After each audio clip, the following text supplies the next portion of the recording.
तळोदा शाखेत 1.5 कोटीचा अफार, तिघांवर फसवणुकीचा गुन्हा दाखल।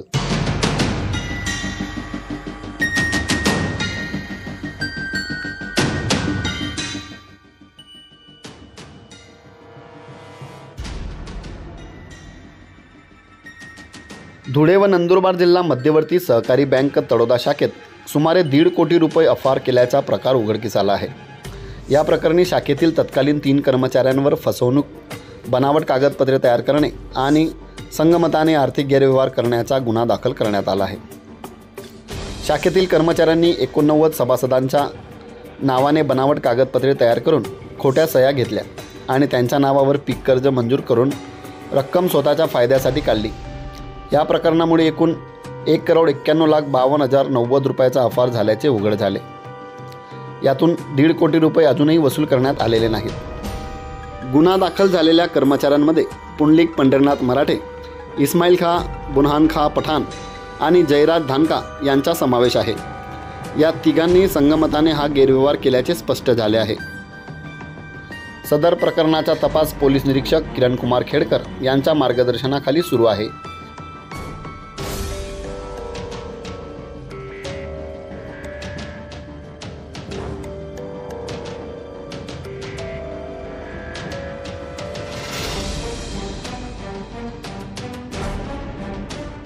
मी चिनोद येथील शेतकरी अशोक सुदाम पटेल। आमच्या येथील क्रेडिट सोसायटीकडनं मी कर्ज घेत होतो। दरवर्षी माझ्या रेग्युलर भरणा चालू होता, पण काही कारणास्तव या लोकांनी मला दिशाभूल केली। आमचे बँकेचे ॲडिट चालू आहे, तुम्हाला आता सध्या आम्ही देऊ शकत नाही। यांनी सर्व कर्मचारी म्हणून फरार झाले आणि मला काही कर्ज भेटलं नाही।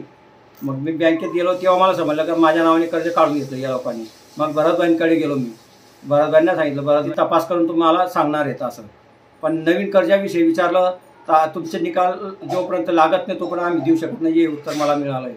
मग तसंच आम्ही धुळ्याला गेलो, मीटिंग होती चेअरमन लोकांची, तेव्हा त्यांच्याकडे सांगितलं। मग तेव्हा चंदूबाई यांनी सांगितलं, तुमच्या इथल्या चेअरमनला घेऊन तुम्ही या, किती लोक आहेत त्यांची यादी द्या, नंतर आम्ही करू कारवाई त्यांच्यावर। पण आमच्या इथे चेअरमन साहेब तयार होत नव्हते। मग कोणासोबत जाऊ मी तिथे, फक्त हो करतात ते काही येत नाही सोबत। एकूण किती लाखाचं?